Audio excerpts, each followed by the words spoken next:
தமிழ்நாட்டில் சட்ட ஒழுங்கு போதைப்பொருள் தடுப்பு தொடர்பான நடந்த ஆலோசனை கூட்டத்தில் முதலமைச்சர் விஜய் காவல்துறைக்கு பல்வேறு அறிவுறுத்தல்களை வழங்கியிருப்பதாக தகவல் வெளியாகியிருக்கு. இதுல குறிப்பா போதைப் பொருளை முற்றிலுமா ஒழிக்க காவல்துறை துரித நடவடிக்கை எடுக்கணும்னு முதலமைச்சர் விஜய் உத்தரவிட்டிருக்காரு.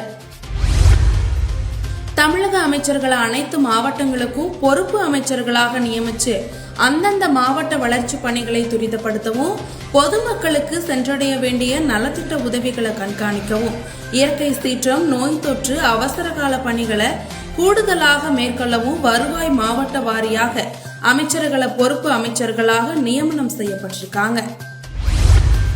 கர்நாடக மாநிலத்தின் புதிய முதலமைச்சராக DK சிவகுமார் இன்று பதவியேற்றிருக்காரு. ஆளுநர் தாவர்சந்த் கெலாட் அவருக்கு பதவி பிரமாணம் செஞ்சு வச்சிருக்காரு.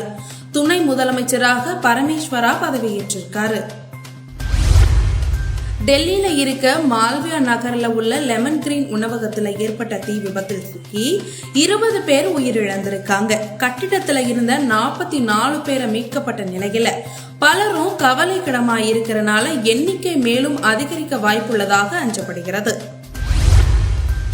பஹ்ரைன் அரசு நாடு முழுவதும் அவசர எச்சரிக்கை சைரன்களை இயக்கி குடிமக்கள் மற்றும் வெளிநாட்டு குடியிருப்பாளர்கள் அனைவரும் உடனடியாக பாதுகாப்பான இடங்களுக்கு செல்லுமாறு அறிவுறுத்தியிருக்கு. மேற்கு ஆப்பிரிக்க நாடான செனகலில் அரசியல் பதற்றம் மேலும் அதிகரிச்சுட்டு வருது.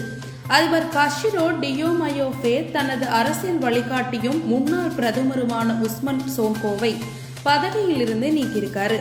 இதை தொடர்ந்து புதிய அரசாங்கத்தையும் அறிவிச்சிருக்காரு.